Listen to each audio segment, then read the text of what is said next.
All right, you're ready. Good morning. My name is Terrence Hoy. I'm a commissioner with the Newcastle Fire District. Today is Saturday, May 1st, 2021, and this is a work session to discuss several items of importance within the district. Primarily, we will be talking about the Northern Fire Protection Area and then a few other items towards the end of the agenda. Today, we have Terrence Hoy, Ed Frank, Brian Murphy, and Chris Weddle, along with our treasurer, Robin Rizzo, and our secretary, Sandra Stein. Sandra, would you please lead us in the Pledge of Allegiance? Thank you. Everyone, please rise. I pledge allegiance to the flag of the United States of America and to the republic for which it stands, one nation, under God, indivisible, with liberty and justice for all. And now I'd ask everyone to please join me for a moment in silence as we all remember all of our fallen first responders from this last week and in the past. We all think of them.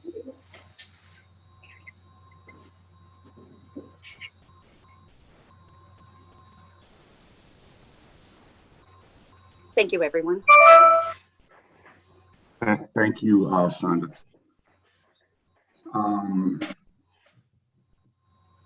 We went through attendance already. Statement regarding public comments. Because this is a work session, essentially a meeting, we have decided this year to put all public comment towards the back of the meeting. This way, those who do have comments can absorb the meeting and or work session, then to gather their thoughts, design their questions, their comments, and present them to the board. So we'll take those later. We would ask that everybody limit their comments and their questions to 3 minutes. Having said that, we're going to jump right into the agenda for today. As you'll see from the posted agenda, the main purpose of this work session today is to discuss the Northern Fire Protection Area. I would just like to give a little history and discuss the general location of the Northern Fire Protection Area. First of all, the Northern Fire Protection Area it was designated decades ago. I had the opportunity to review several files on the location and the history. Generally, it's located,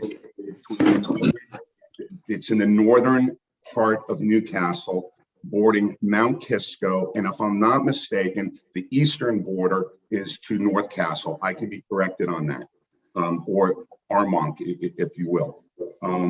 Last year, the chief brought to the board his concerns with respect to canceling the contract with Mount Kisco. Mount Kisco is providing services to this area. There's approximately 144 dwellings involved.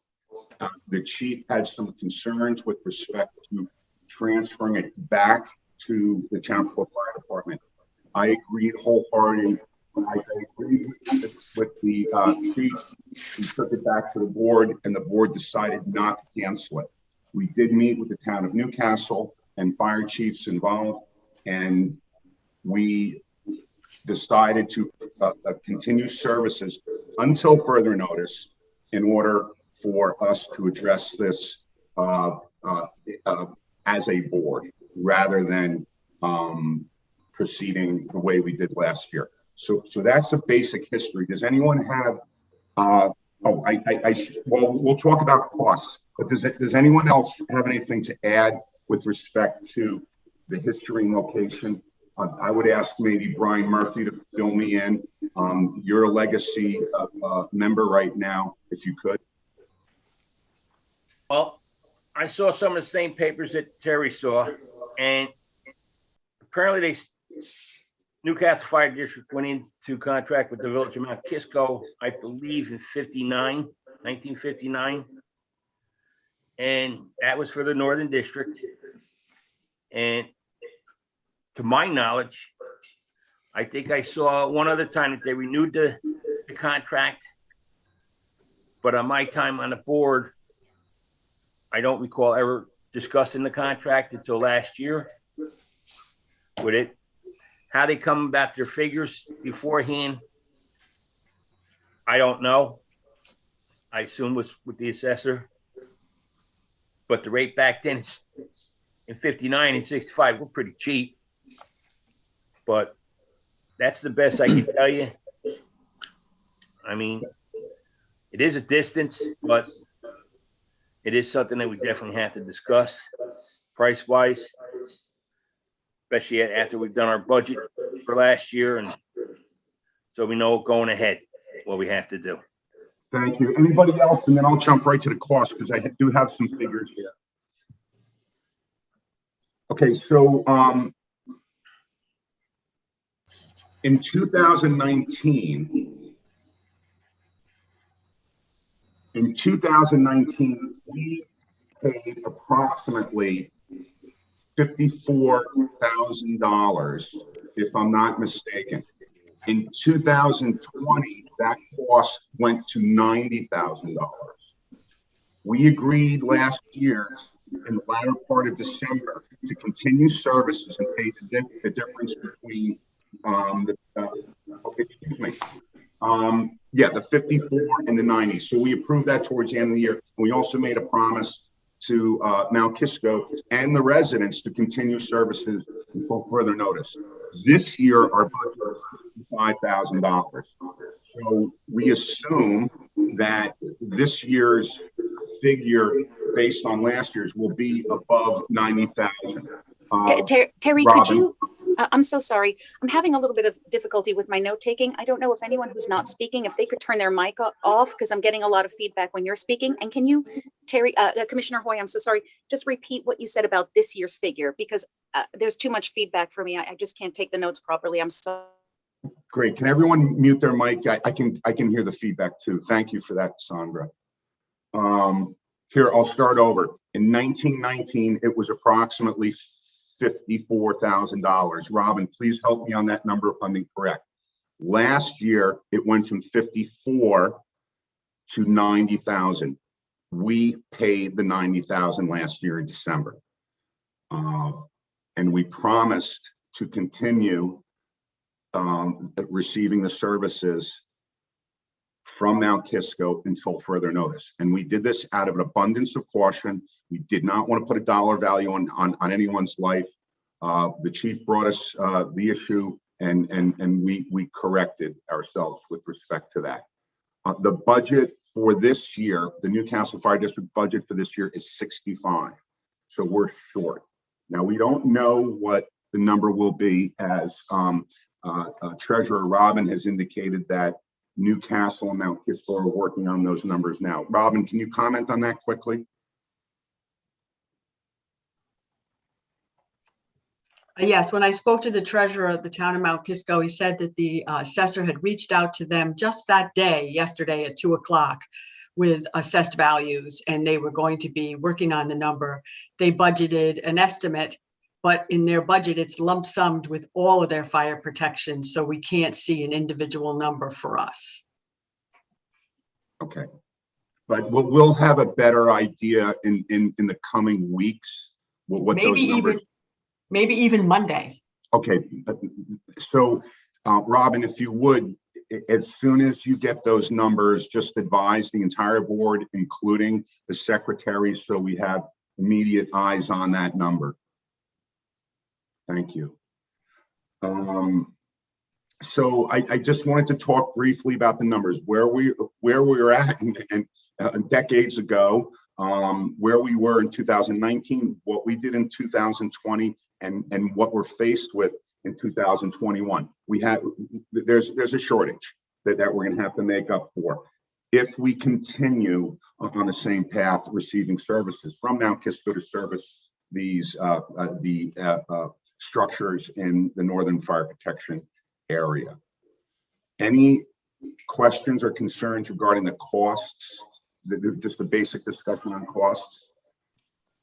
Yeah, what are those services?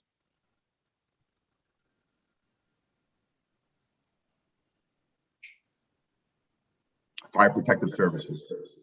Yeah. Please expand. I mean, if you have something to add, please add. I'm not really here to discuss all the fire protective services that are provided It's all outlined in the contract. It's all about responding to calls and apparatus arriving and firefighters fighting fires and rendering assistance as required. Yeah, I know what that is. What I'm asking is what services do Mount Kisco provide to residents of Newcastle Fire District number 1 in, pick a year, 2019, 2020? Oh, you mean the actual numbers? Yeah. Oh, I don't have them on hand. Commissioner Murphy, do you have anything on hand right now, or Ed? I don't believe so. Okay, so we can discuss that. Chris, I can pull up some numbers for you. Perhaps you can review some of the previous documents that were sent out, including the letter from former Commissioner Nicolason that covered a lot of these metrics and so forth. I read it. Do we agree that his number is accurate? I have not verified the accuracy. However, everyone knows Eric was a detailed man, so I wouldn't, on its face question it. You know what I mean? Yeah.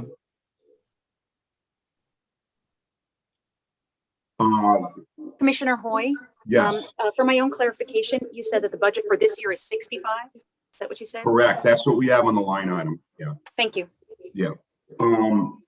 Unfortunately, Chief Maitland could not be here today. He has all those numbers as well. But Chris, I got to be honest with you.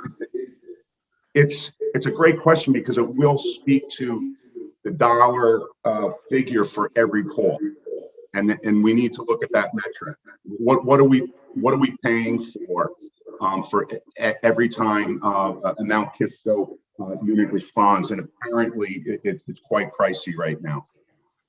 So I think this is something that we can further talk about in the future.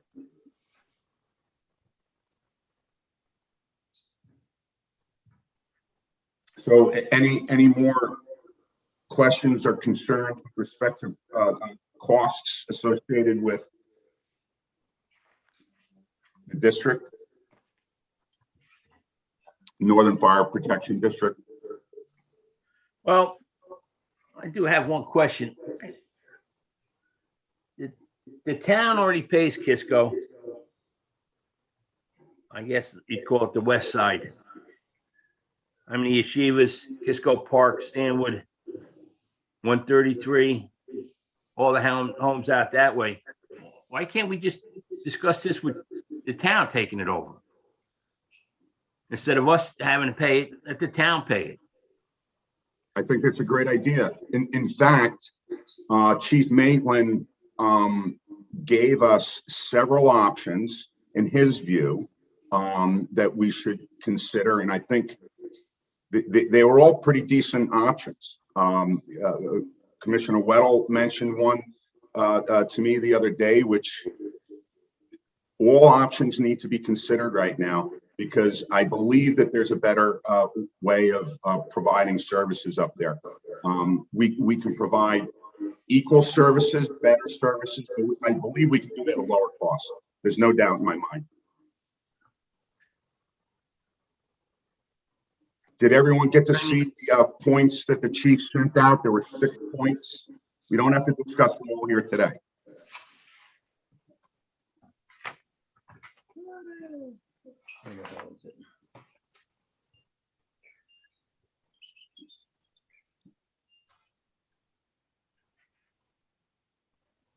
Okay, so moving on.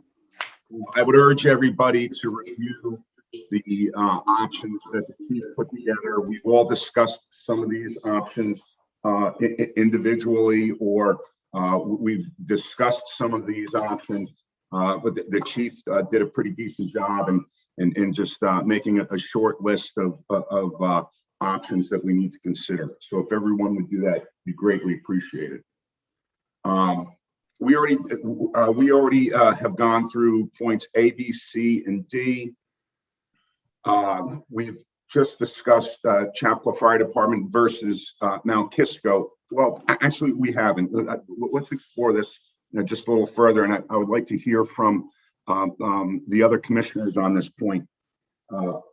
one of the reasons why we decided not to cancel the contract last year and reassign it to the Chappaqua Fire Department is that the chief felt that he would need a little more time to analyze the situation. Plus, there were some response issues regarding getting his apparatus to the Northern Fire Protection area. So, having said that, if we did take it back, then there would have been some serious challenges. Does anyone have anything to add regarding the Chappaqua Fire Department versus Mount providing services?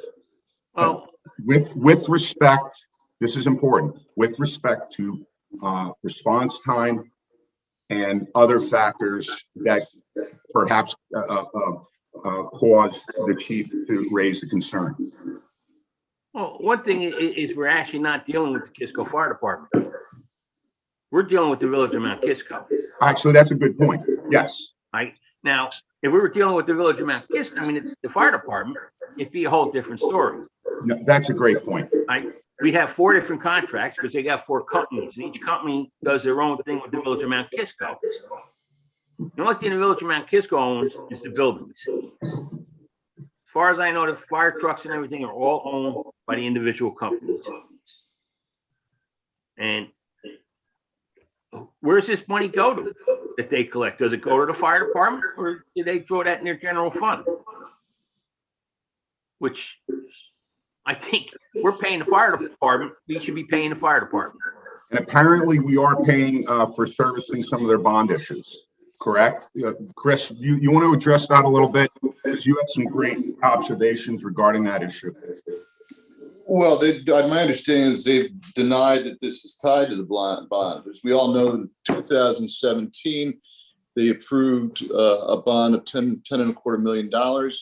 Then in 2019, they discovered that their architects had miscalculated by thousands and thousands and thousands of square feet. So they went out for a second bond that was passed in November of 2019. I believe there are a total of 3 bonds that have to be serviced. They rise incrementally. It's in addition to their taxpayers, I believe, of about $177 a year. My gut reaction when I heard about this in December, that they were raising us by $36,000 and then telling us they were going to bump it again. It seemed a convenient coincidence that would coincide with the bump in their bond servicing. And our voters didn't vote for that bond. I don't see why they should pay for it. Which is a great point. And this could be the starting point for new good faith negotiation with Mount Kisco, and also considering contracting directly with a fire company rather than Mount Kisco. So we have a lot. That's part of the problem. I don't think they're negotiating in good faith. Well, and I don't know why we agreed to pay $36,000 when presumably we had a contract at 54 that ran from January 1st to December 31st. So why we paid that in 2020 is a mystery to me. I could see renegotiating for the next upcoming contract, but I don't. That's extortion. I'm sorry, it is. Oh, well, I don't. Well, number one, I don't know if that's extortion. Number two, you were not on the board at the time. It's a great question. In fact, I agree with you on that. I'm well aware I was not on the board at the time. But the thing is, number one, I don't know if it's extortion. I do agree with you, but I was not willing, and others were not willing to put a dollar amount on someone's life. Okay, so yeah, but we do it every day. But to Murphy's point, I mean, this is a contract that since the late 50s, early 60s, just showed up every year. Every year it just showed up. We didn't have much discussion about it. We basically just signed it. I know we raised our prices on Mount Pleasant a number of years ago, but we didn't do it in December and say, take it or leave it. What we did is we had a conversation that took place over months. That's the way this should have happened. I don't know why in December they said, by the way, write us a check for $36,000, or in 3.5 weeks we're going to stop providing services. So I'm being kind of I am being very polite and kind and not expressing my total view on this issue. This all happened in a matter of weeks. The concern was raised. We took immediate action. We met with the town of Mount Kisco, the mayor and their administrator, and it was clear to myself, the chief, and other board members that we needed to put a pause on the cancellation of this contract. Now, here we are today. We're literally talking about it, and all these issues are coming up. And this board will take action because I have full faith and confidence that we can once we have all the information in front of us. So, But Can I say something? Could I say something? $36,000 is an expensive pause. Well, let me interrupt for 1 second here. Chris, you can keep bringing it up, but I'm not putting a dollar value on anyone's life, period. Okay? If I'm wrong, all right, I'm wrong, but I'm not going to do that. Let me go back for a second to the history. All right, now, if you notice, it was back in 59 that they signed the contract. They signed it with the village of Mount Kisco. At Right. that time, Mount Kisco Fire Department owned the equipment and the houses. They owned everything. Right. All right. Now, I believe it might have been 15 years ago. I guess financially, it turned out to be better if they turned the houses over to the village of Mount Kisco, and that's what they did. So we're honing in on a solution here, I believe. You know, listening to what Chris has to say, your institutional knowledge, the information that we've collected over the past 6 months, and that kind of leads us to the next point. Do you mind if I just bring something up? Please. Okay, when a village has a fire company and they are part of their budget, they get 35% of the fire protection monies directly to the firehouse. So I don't think they're fire districts, but I could be wrong. I believe they're part of the Village of Mount Kisco budget. So they are fire companies within the village and they get 35%. Interesting. Robin, can you drill down further on that and verify that information for us? Yes. Thank you. Very interesting. That's great info. So on to the next point, and we kind of touched on it, Chris, and I would like you perhaps to lead this point if you can.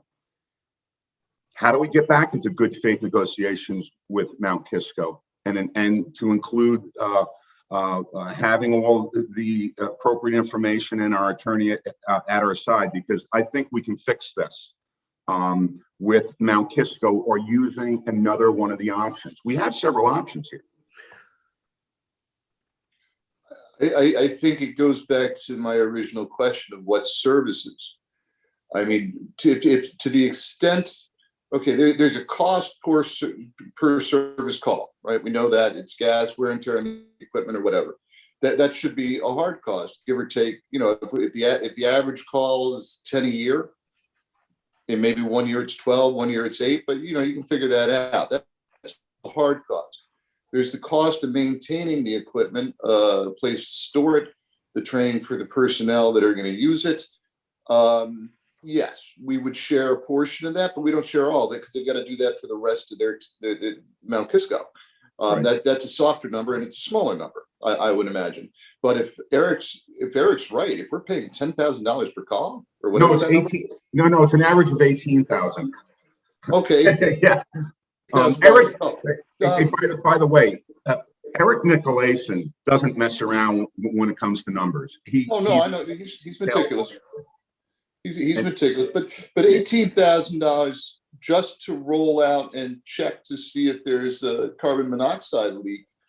I mean, you say we don't put a price on a life. That's true, but you know, to our conversation the other day, if it was one property and Correct. They wanted $1 million a year, would we pay that? No, I don't think we would. Right. Well, in 1920, they You're had that 10 old? calls. 1920, not sorry, 2020, they went to 16 calls in the Northern District. And in 2019, they did 10 calls. And 2019 came out to, with the new numbers, $18,000 a call. Why don't we pay them by call? See what it costs them per run, and we pay them by run. Again, we're on the, and these are all great points, and this is all fantastic information. How do we get back into that negotiation with Mount Kisco, or are we going to pull the trigger and do one of the other options? Chris, what say you? What's your opinion on the way forward? You know what I mean? I don't know. I don't know how to negotiate with people that acted the way they did in December. Okay, no, fair enough. Well, we'll see what the numbers are from Robin coming early this week. Would any board member in attendance today object to me contacting our attorney and briefing him on this situation and asking him to assist us in looking at all of our options? I have no problem with it. One of the things, yeah, I have no problem with it. Okay, cool. I don't see why it's Ed, illegal. are you good? Yes. All right, thank you. So that looks like agreement there. Thank you. Go ahead, Chris. I'm sorry. No, I was a little curious about Russell suggesting that we reach out to Newcastle. I don't see why Newcastle would have a better response time than we would, unless I just don't know the protection district as well as I think I do. They would.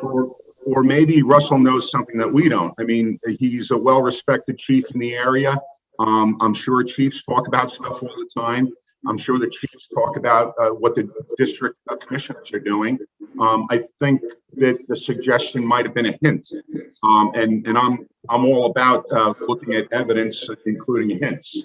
So, Brian, what do you think? Excuse me, to hit Kathleen Lane from Armonk Firehouse, more or less the same distance as us. So there's really no difference in the response to like Kathleen Lane. right. Brian, do you know any of the commissioners out that way? In Armonk, I'm not sure. There was one I did know, but I don't think he's there anymore. I think it was a great idea from the chief just to reach out and see what other commissioners are doing in the general area. But that is an interesting note that it's the same distance, Brian. I mean, because they're not no longer in town. They're on the outside of town. They're over on 22. Right. So they got to get Now on they got to come 22. and cut through town and come out 128. So it's still the same distance as we are. So they're east of 22? No, they're north. They're north of the town of Armonk, Yeah. barely. So you go past 684 and the fire station. Right? Is it past 684? Yeah, past 684, the firehouse is on the left. Is on your left. So you come out there, make a right on East of 684, excuse me. I misspoke. Yeah. Yeah. Okay. Of course, they have a helipad. All right. So I just want to go back to the point number F on the agenda, good faith negotiations with Mount Kisco. What I'm going to do is I'll reach out to the attorney, and can someone mute their mic? We're getting a lot of feedback.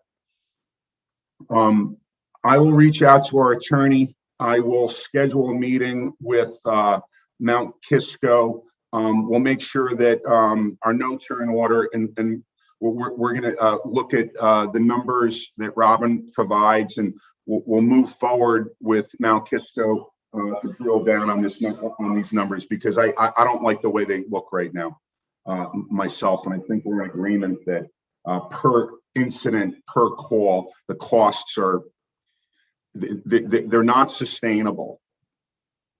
We need to do something there. Having said that, I'm going to move on without objection to the correspondence we received from former Commissioner Eric Nicolason.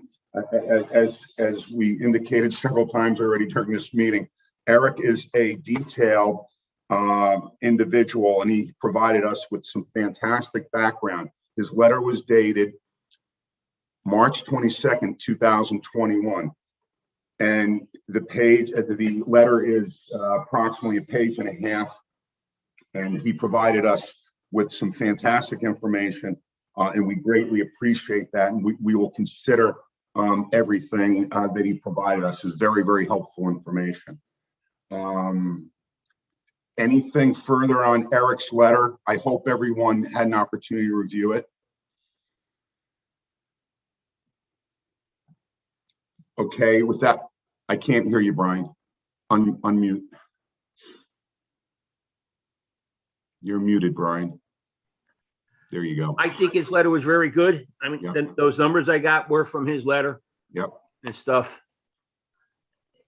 And I do think if we're going to negotiate, I think we need to have an understanding that their administrator is got to be open-minded.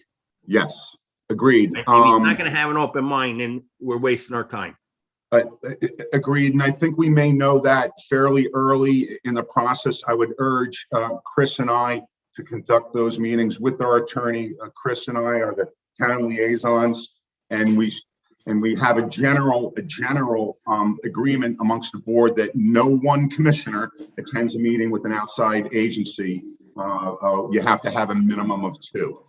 I think Chris and I can start this process. I don't know if it's going to be a negotiation. I don't know if it's going to be good faith, but we need to start this process. Agreed, Chris?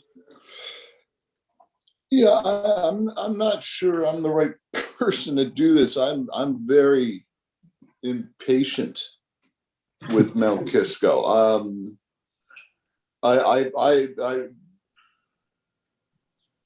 I mean, we can make them do it for nothing. So, you know, there is a way to do that. I know it's one of the options.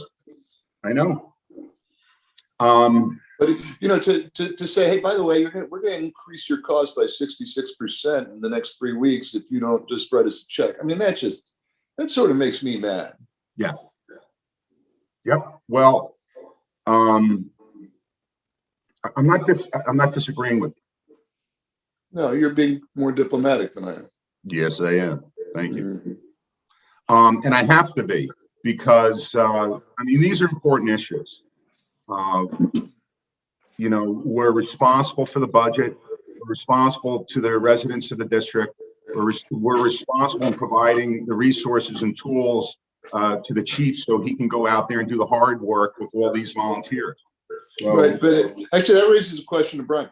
Brian, the fire protection that the town pays for in the West End, is that part of a fire district, or is that just an unclaimed piece of land? I think it's just on piece claim, but because with the situation of it, I think the town just took it upon themselves to make it like a district for Mount Kisco. Right. I'm just wondering, Covered. how would that work? Because we're talking about a fire protection area that is actually in our district. Right. That we're responsible for. So I don't understand why the town would even dip their toe in the water on that. Well, because basically it would be Millwood's district, and it would be very hard for Millwood to get to all those places, especially. So is it like there's a mutual response, mutual aid to any I'm house not in that sure area? how it works. I mean, Jill could explain that to us. I mean, how they deal with that. But there's any district or any town that's signed into the state mutual aid contract is obligated to honor that contract. So, Correct. I mean, if there's a structure fire in this protection area that Mount Kisco is servicing right now, we're showing up. They're going to call for mutual aid. We're going, Right, and we're paying them for the privilege.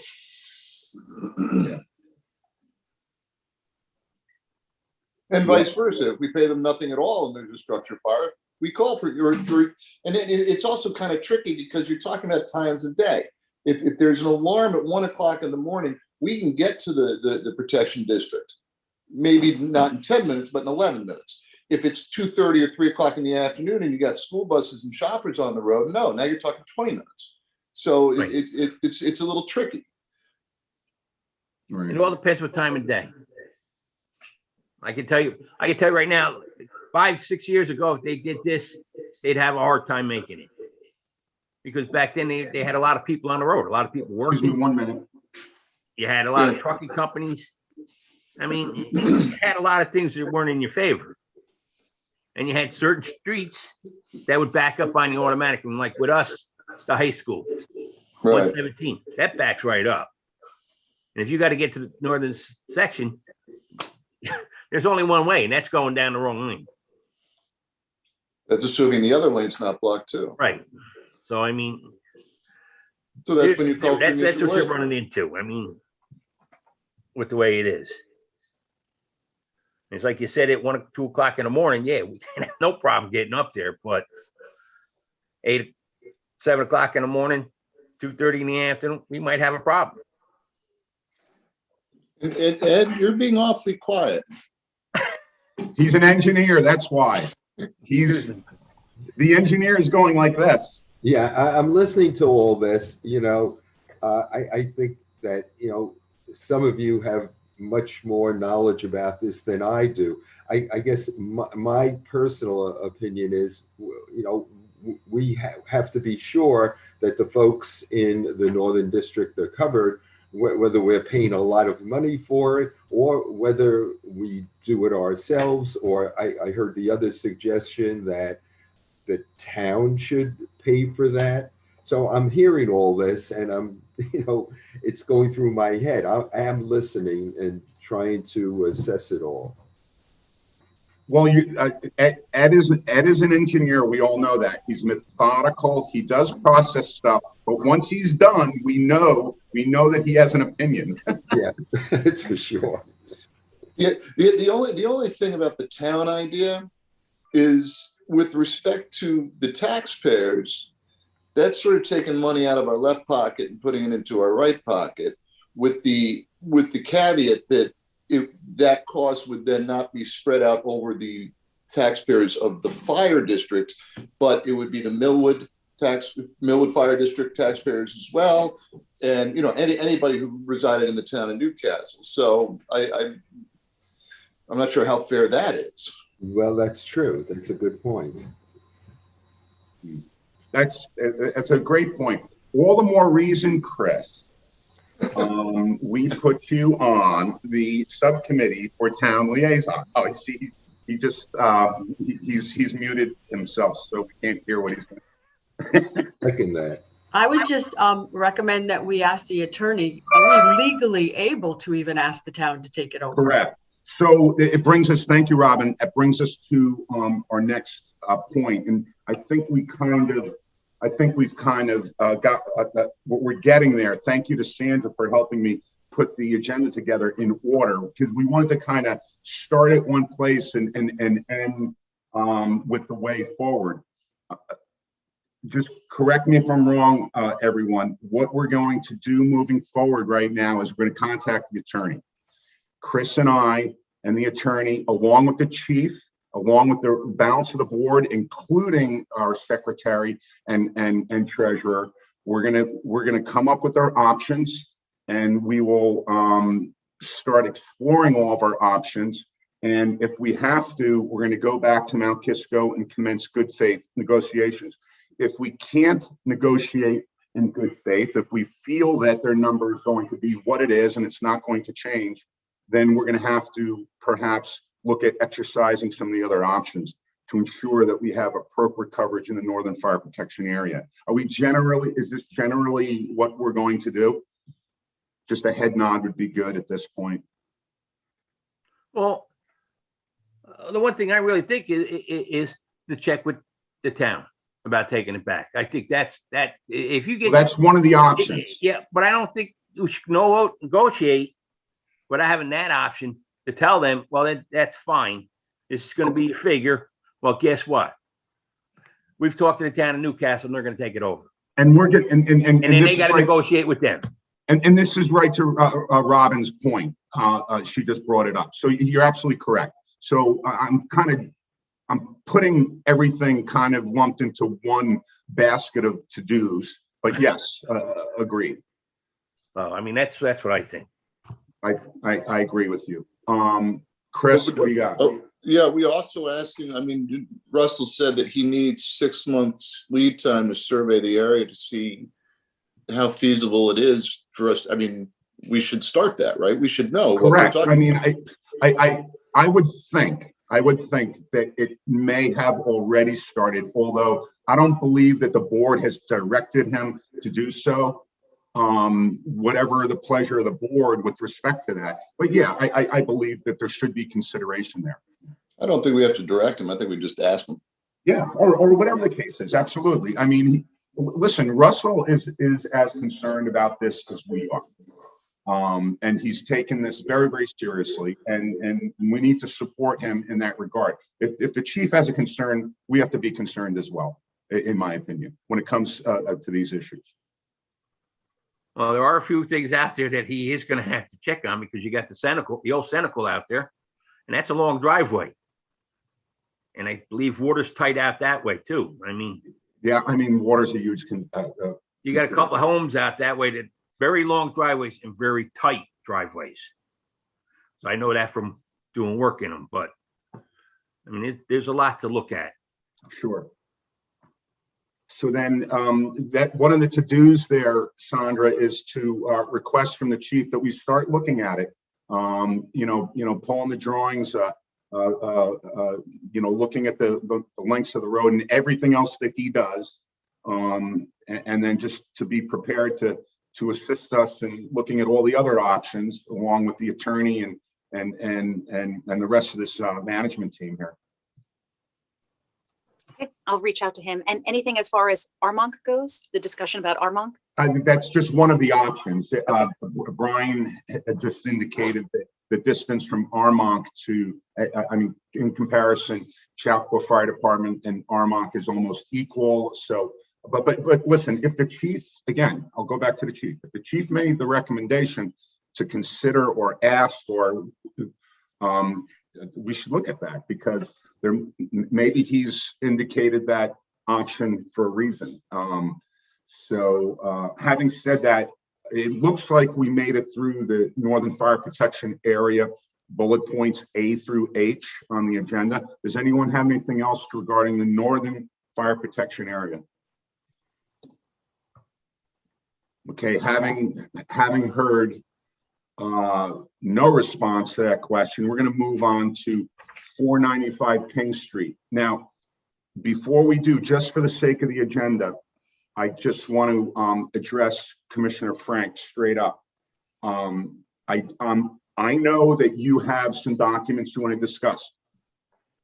I've got you on the agenda. I think you should take the appropriate time.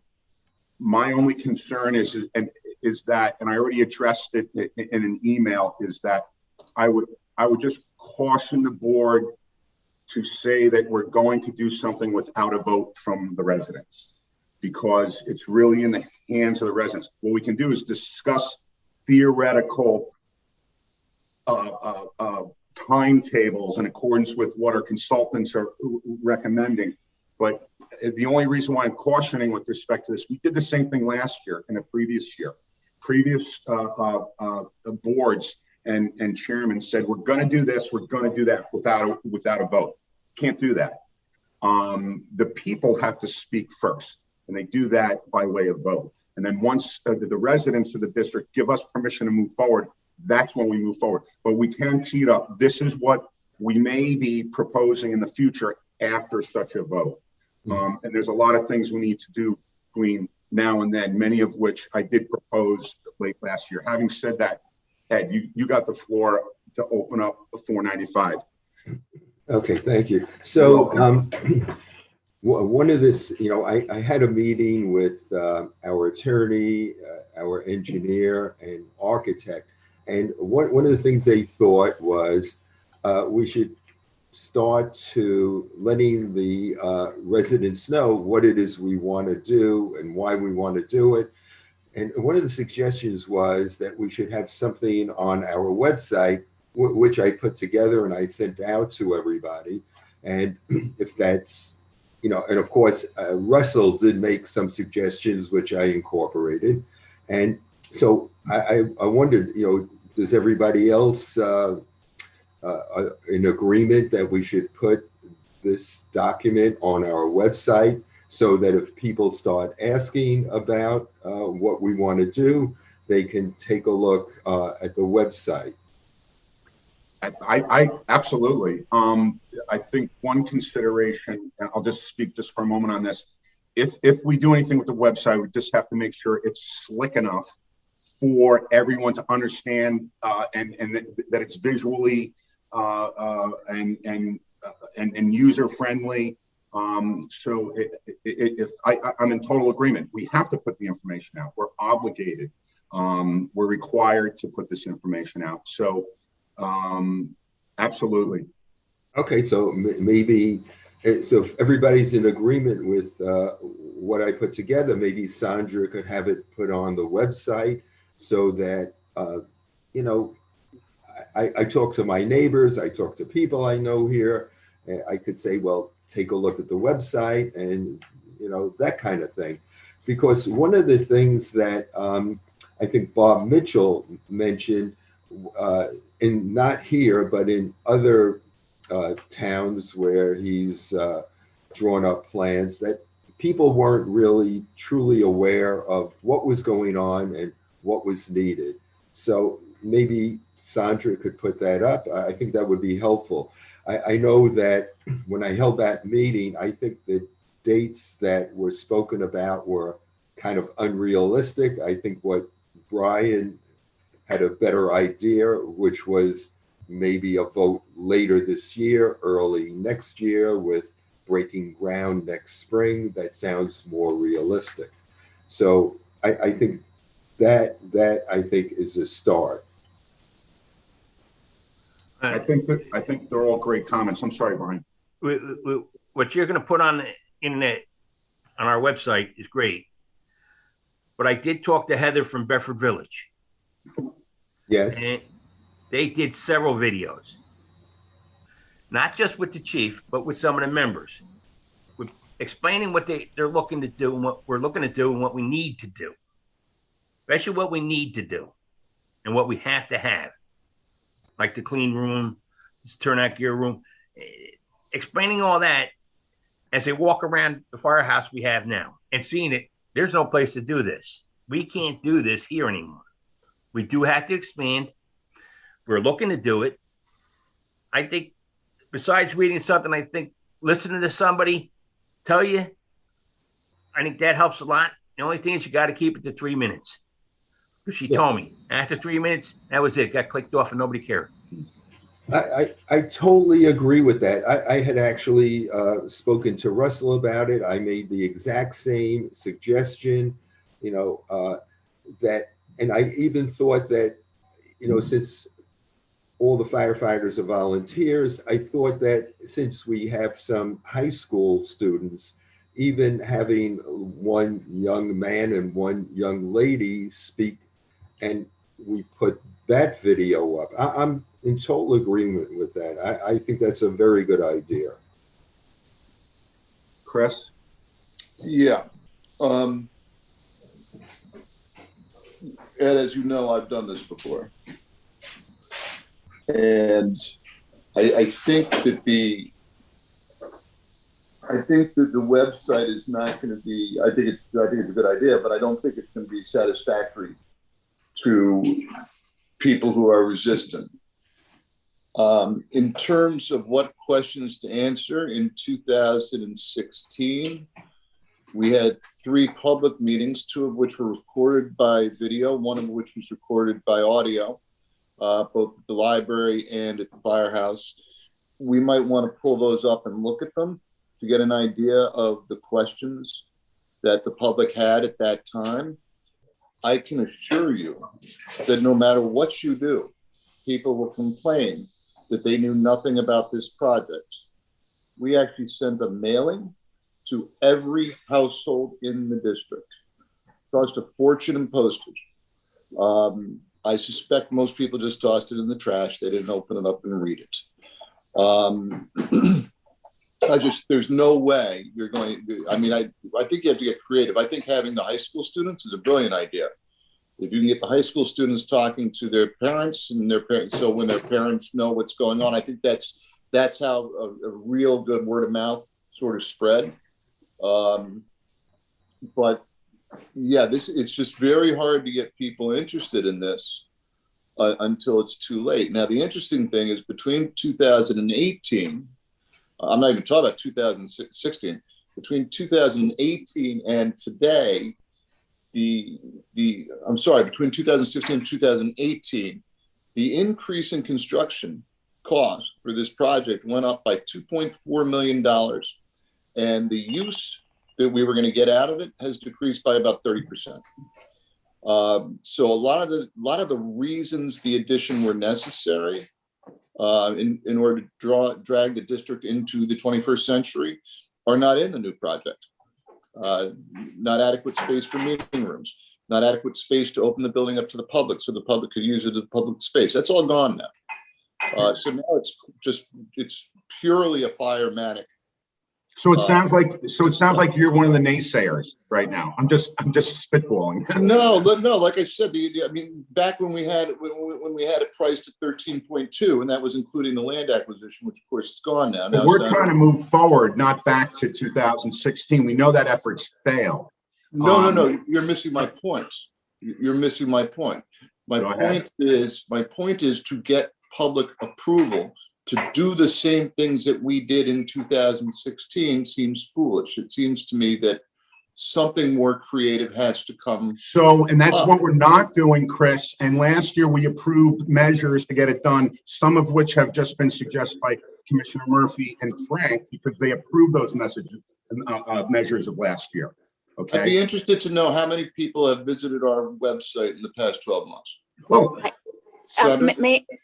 so after our last regular monthly meeting, I didn't know how much the board wanted me to do about this, but I have an email from our webmaster that I can forward to everyone that gives us some information about the activity on our website.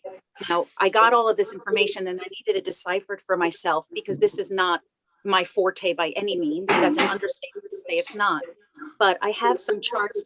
Now, the numbers I can give you, for example, in April of 2021, you know what, if I can do March of 2021, because when I got these numbers, April had not yet concluded. March of 2021, our webmaster, Scott Cohen, he told me that the chart he gave me, the number that would be relevant is what he calls visits. So in March of 2021, our website had 65 visits. When we consider that number, he did tell me that is not atypical. He said that's what you generally want with a fire district anyway. That's not the purpose of a fire district website. The idea is people are going to the fire department website so much more than the fire district. The other thing we should consider is with respect to that number, that also counts. For example, the only way I get my emails, and I check emails every day, is I have to go on the website and visit it. So my number is included there as well. And so at I least just 10 from me, I think. Well, so most of them are going to be, maybe a number of us, and those not included in that number, we know. The other thing I wanted to also mention is during our last regular monthly meeting, Commissioner Frank had talked about the idea of these videos. Commissioner Murphy had also mentioned them. So it was suggested that if we do proceed with that, he has recommendations for how we should be posting that. He told us that we should be doing this through YouTube. Comes out so much better, more accessible, and then he will help us link all of that to our website. But he did tell me not to necessarily be dismayed at how low the numbers are, that is usually the case. But on average, for example, in 2020, our lowest was in August of 2020, which many numbers are low in August anyway. We had 30 visits for the month. I have this chart. I'll email it to everyone today, if that's all right. There are lots of numbers there. The number that we need to look at is the visits number, because some of the other hits numbers, every time we have a hit, it's automatically multiplied by 3. That's the way this all works. So when you all get it, just look at the visits column. So I'd also like to say that I'm on probably 3 or 4 times a day. Me too. So Yeah. that's the 65. I'm about 3 or 4 times a day. Yeah, so we're the visits. Yeah. So did the board ever discuss in the past couple of years hiring a public relations firm? Can I just add something, because we're revisiting stuff that's already been done, please? That's why I'm asking. Yes. I'm asking. I wasn't here. Okay, so can I just speak for a moment?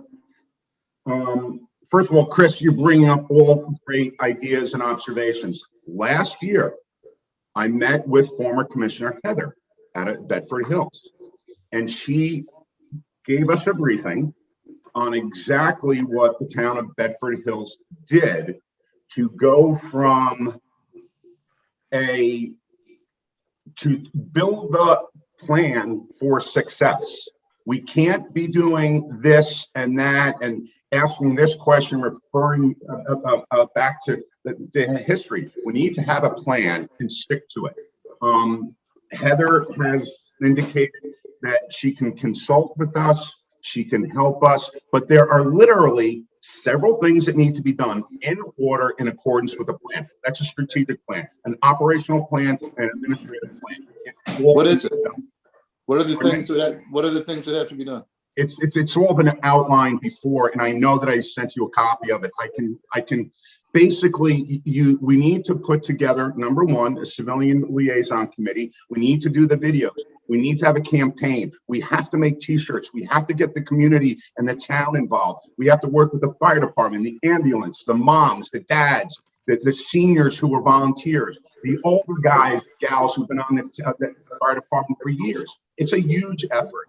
And how are we doing that? What, Chris? I said, how are we doing that? That's what we got to start doing. We got to get it together. Right. So what's the plan? Well, should we? We're waiting for you, Commissioner Weddle. Come on, come on. Well, let me. Chris, it's already been addressed. You're going backwards, and you're asking us for what needs to be done. It's already been put into documents. It's already been proposed. It's already been approved. Now, let me just say this one thing, please, Chris. We did have a little change in the board. That's why we're talking about it again, because it wouldn't be fair to act on things that were previously approved, and so we've got 3 new board members. So no, it only makes sense that we talk about it. I'm not against anything. What we did back then, I mean, you call it history, but we followed the model that Hala laid out for us, which seemed very effective. And her model did work in Millwood. It just did not work in Newcastle. Millwood's a totally different market, totally different marketplace, totally different community. Okay. I haven't seen this list of action items that people should be doing, and we should be doing them. We should. If I can interrupt 1 second, please. Now the video, they did it themselves, and one of the high school students did it. We do have a member. We do have a member in the department that can do it for us. There should be a series of videos. The videos should be once a week.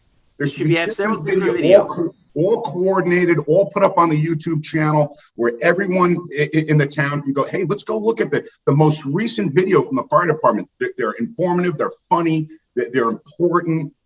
Well, I think we need to get, as you put it, a committee. I mean, you have to get a committee together. So let me just re-propose something then, since there's 4 of us here now. I believe we need to re-engage our conversations with former Commissioner Heather. She's fantastic. There were about 9 points that we knew that we had to start working on. Would the board members present here today object to inviting Heather down for a meeting?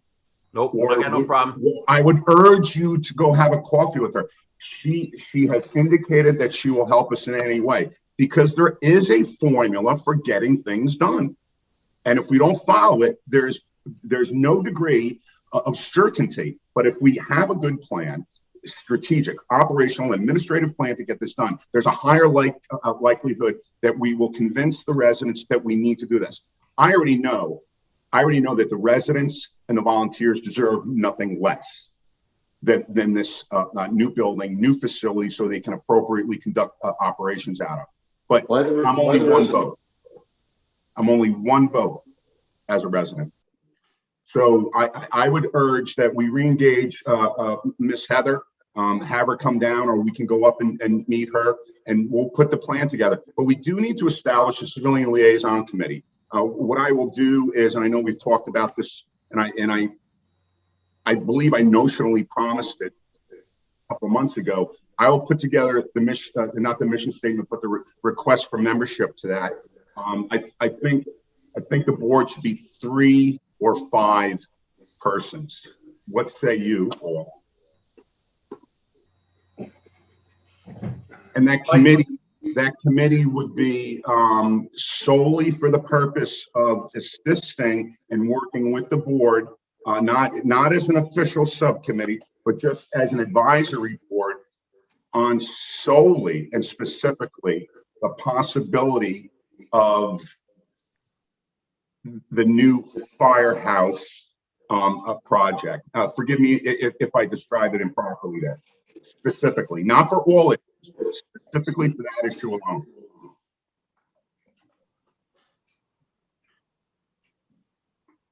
Any input? Chris, I always want to hear your input. No. I just think that the committee has to understand one thing, though, is all the work has been done. The plans have been approved. Everything is done. The purpose of the committee is to get together to sell it, not to change anything, not to remodel anything, just to sell it. But Brian, not to sell the building, to sell the reasons why we need it. Right.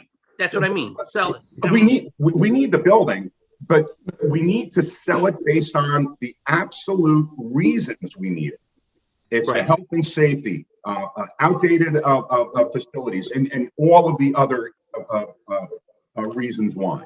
I don't think anybody disagrees with those reasons. They just don't want to pay for it. That's a great point. We need to convince them why they need to consider paying for it, because the volunteers deserve nothing less, and so do the residents of this town. Well, the residents don't get a benefit out of it anymore. Well, actually, they do. I don't believe that in millionaires. First of all, Chris, Chappaqua is one of the few fire departments in the general area that hasn't upgraded their facilities. When was the last time? 1979. Correct. It was the 70s. I mean, yeah, that's kind of, it's troubling to me as a resident, not necessarily a commissioner, because I understand how these things work. We've got a lot of convincing to do. That we need to convince people to reach into their pockets. And I agree with you, Chris. You see, we're agreeing again. Well, here's something for you to consider. You know, in order to publicize this, maybe we could have the town newsletter, which goes out, I think, weekly. Maybe they could put something in there to direct them to our publications. That's a great idea. However, all the communications have to be perfectly crafted. We just can't slap something together. That's why Chris's point earlier, you know, are we going to hire a marketing firm, or are we going to hire a team of people who are wordsmiths and they know how to message? Because, excuse me, if it's not done properly and the improper message is launched, it can have drastic effects on the probability of getting it approved in the future. So Chris's point, well taken earlier. We have to have someone who is going to manage the message. Okay. Well, Bob Mitchell did suggest somebody. I have a name. Please. I do. I can send that out to everybody. I have that name that Bob sent me. We could interview that person, and we could interview maybe someone else. Yeah, there were individuals in the area, by the way, who declined the job. Okay. I had approached a couple of individuals and they declined the job because of the market, which is kind of sad. It speaks to the job that is at hand here. It's going to be difficult convincing the naysayers, if you will, Chris, as you mentioned, there are some. It's going to be difficult. But I don't think there were naysayers with respect to the need for an upgraded facilities. I don't remember any naysayers. What I remember is people being critical about things like a place to store the antique. People being critical about parts of the design, for example, bunk rooms when we have overnights.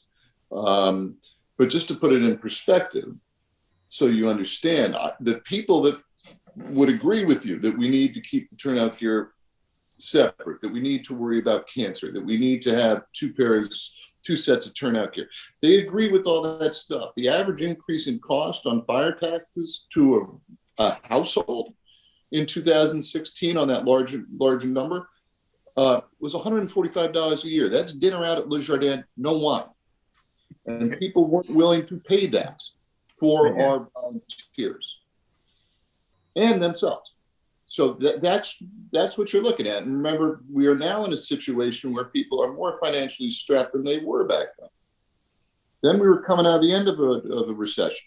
Now we're back in one. Well, I don't know if I don't know if we're back in a recession, but this is a great point. And how do we message that? How do we make it? What's the metric we're going to use to convince as many residents as we possibly can? Look, but think about that number. Think about that. People who will spend $6 on a quad mocha latte every day at Starbucks, right, won't pay 50 cents a day for their volunteer firefighters. Interesting. Yeah. One thing I think we need to sit down with Heather. I agree.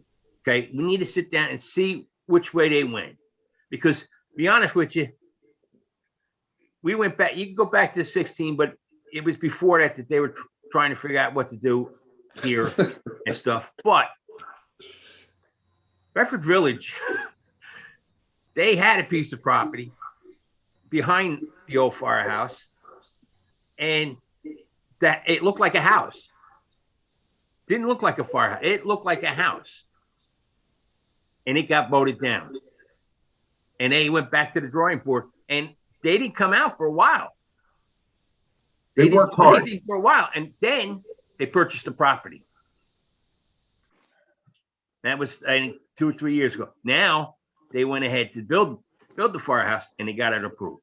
Right. So I'll do this. Brian, remember Armonk? Yeah. I mean, they built a Taj Mahal, right, for a firehouse, and they took their firehouse and turned it down. The old firehouse looks like a house. It's beautiful, right in the middle of town. Yeah, I mean, it's a heavy lift, but it can be done. So I'm going to reach out to Heather. I really enjoyed the time that I spent with her. The better part of 3 or 4 hours, I believe it was, and I walked away with 3 pages of notes about 9 very, very significant action items. I did reduce everything into an email. Chris, I'll make sure you get a copy of that. In fact, I would encourage you to come up to Bedford Hills with me, or Bedford Village. Pardon me? Bedford Village. Bedford Village, excuse me. I'll make sure you go to the right town. Yes, I know where she's located. I know the town. I just had it wrong in name. So the action item on this one, Sandra, is I'm going to reach out to former Commissioner Heather out of Bedford Village. Thank you. Ed's going to start slapping around some ideas on getting videos going along with Brian, and we're going to open up a YouTube channel. These are just all minor things that will be part of a larger strategic plan. Should we take can I get a motion on establishing a civilian liaison committee? Yeah. And I'll go ahead and I'll get the request up, and we'll go ahead and establish that committee for the sole purpose of working with the board for the and our effort to move this project forward. I'll you make need that to limit the number. Amen. You need to limit the number of people. What number would the board be comfortable with? I think you said 3, didn't you? It's 3 or 5. It should be. I wouldn't go more. I wouldn't go that high. I'd stay with the 3. 3. I don't disagree. Mr. Weddle, what say you, sir? Sure. Is that a yes? Yeah. So we have, and the motion was to establish the Civilian Liaison Committee. Membership is 3. I'll put together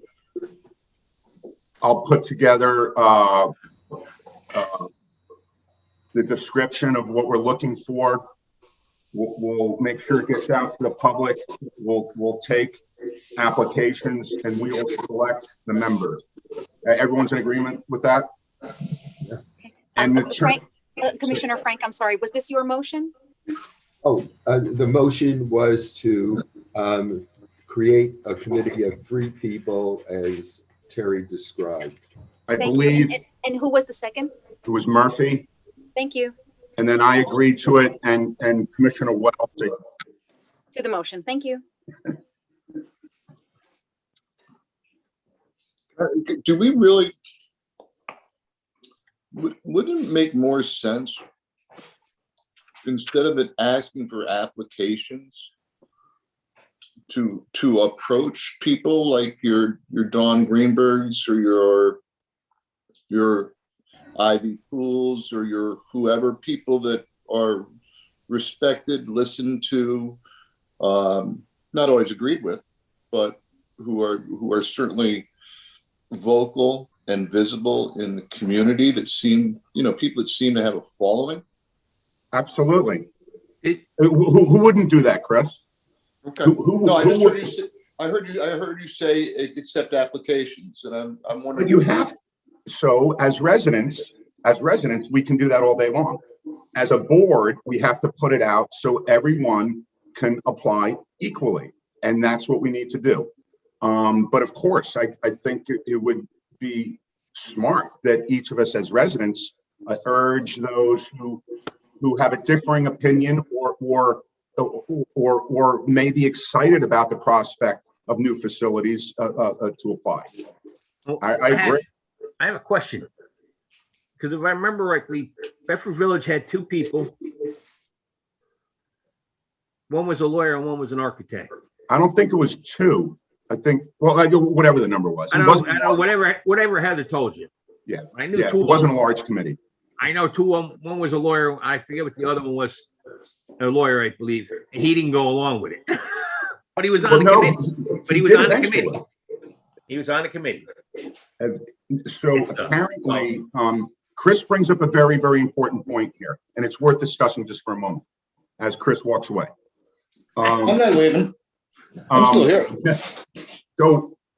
So the opposing views are very, very important in that it can assist the board and planners and the strategic plan in addressing those concerns, that could be very, very important to that segment of residents. So, Chris has a very valid point here. However, we need to be cautious with that. For example, and now's the time for me to address this issue. We can't develop a strategic plan, an operational plan, an administrative plan to move this project forward via Facebook. It won't work. And I'm going to tell you why. We are non-political, non-partisan. We cannot conduct business in such manners. I will not in any way comment on any issue on Facebook that goes in any direction, political, partisan, argument. It's not going to happen. We can't. We have an oath, and we have very, very specific ways of conducting business as fire commitment. So those individuals that we may consider to be on this committee, they pretty much need to know that we're not taking this to Facebook. We're not taking this for open discussion where it can become very ugly very quickly. We need to keep it in committee. It needs to be professional and civil at all times. And that's how, in my view, we need to conduct this. I may be totally wrong. People may totally disagree with me, but I do know my oath, and I do know the constraints that we have to operate this commission. This board. So, having said that, any comments on that? I'd be interested. Well, I agree. Can't go to Facebook. Nope.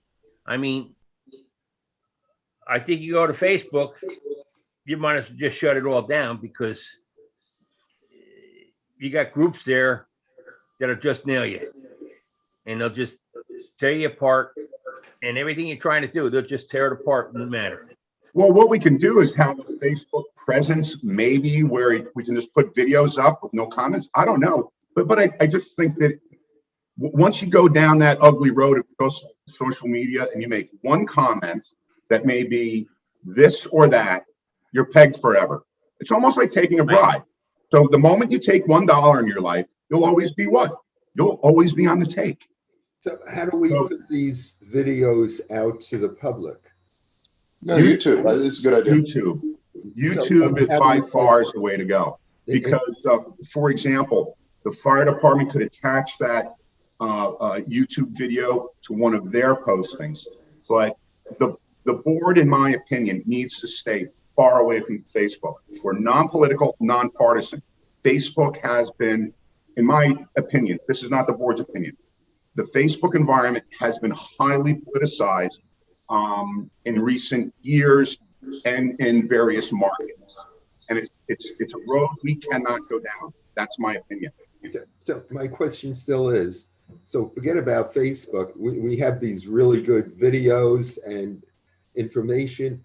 How do we let the public know that these videos exist on YouTube? One of our great, let me just answer it and then please someone else jump in. One of our best partners in this initiative is the fire department and their members themselves. They live in town, they have parents, we have senior firefighters, former chiefs, current chief, future chief, friends of the fire department, other first responders, other towns, volunteer ambulance, our police partners, our town partners. So there's a way to get the word out from a community point of view without going down that potentially slippery road of social media. We could also be sending out a mailing to all the residents. Could even be on a postcard, so it's not expensive. Well, that's one of the things that Heather did. Let them know that this exists. Heather did that. They did mailings, little cards, so and had a logo on it. It was very slick. But the other thing is, we did it too. I mean, I don't think it's a bad idea. I think a postcard is better because you're more likely that people are actually going to look at it. Right. But I think we have Newcastle TV. We could show the video on that too. I mean, there's places in our own internet and the fire department internet. Mm-hmm. They could show the videos. And like you said, the Newcastle News, we can put it in there that fire department's got a series of videos and what website to go to. I think we need to identify our strategic partners who will work with us with respect to this initiative. And we know that there's governmental partners, there may be non-for-profits, maybe there's parents. And so, I mean, there's a variety of different partners that we can reach out to with respect to the messaging. Yes. Okay. Good ideas. We should start with former Commissioner Heather, because I'm telling you, she literally put together a fantastic program up there. And I'm going to reach out to her as early as today. Oh, wait, with Chris, your initiative as well was brilliant. However, the time wasn't right.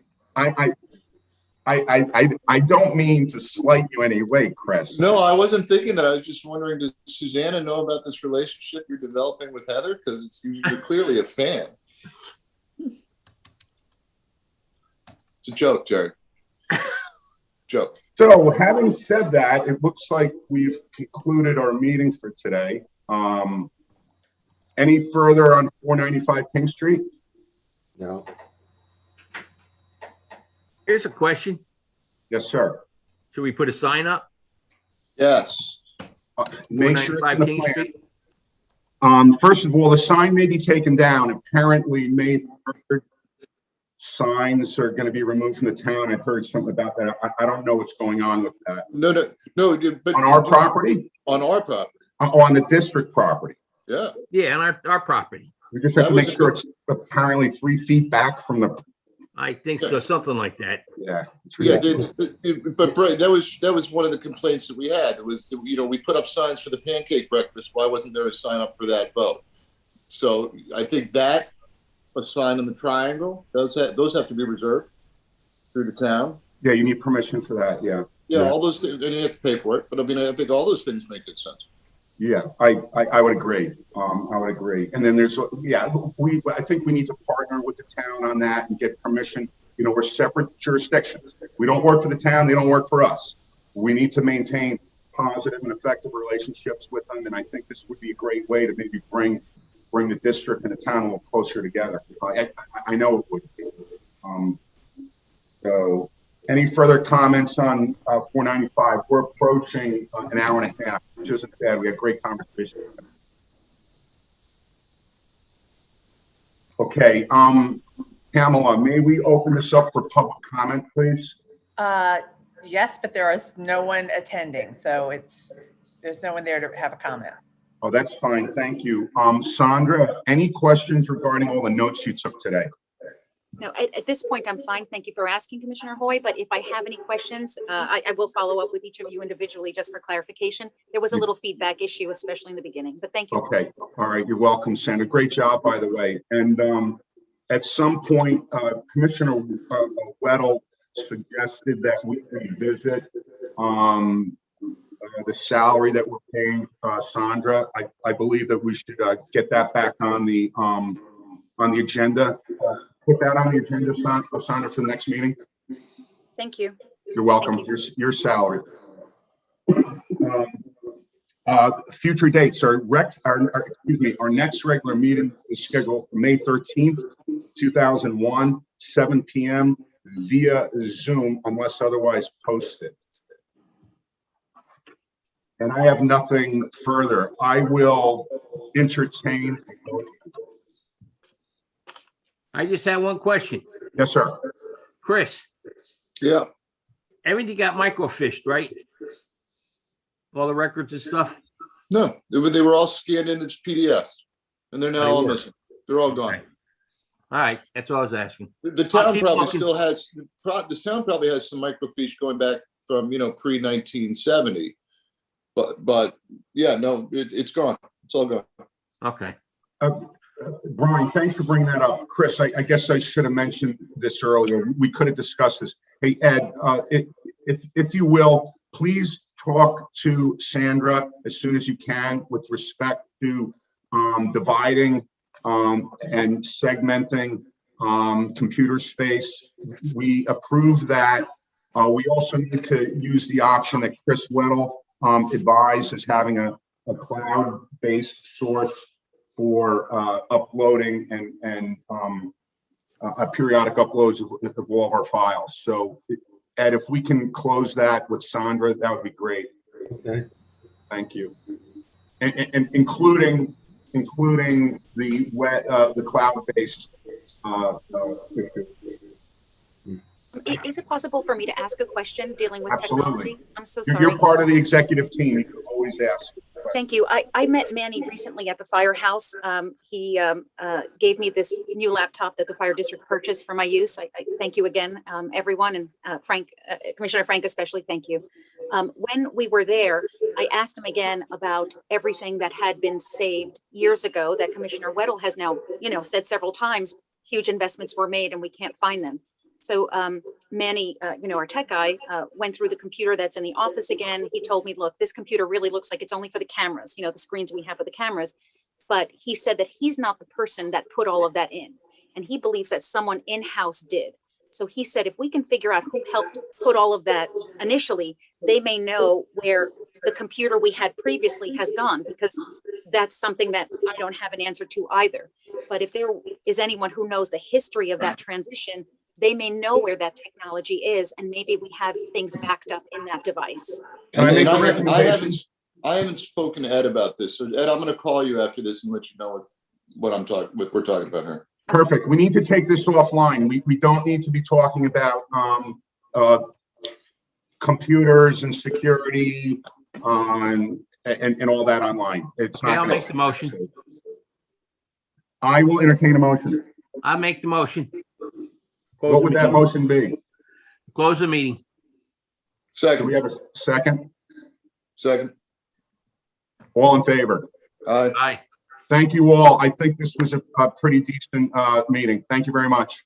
Thank you. Have a good All right, weekend. Bye-bye. Bye. Thank you.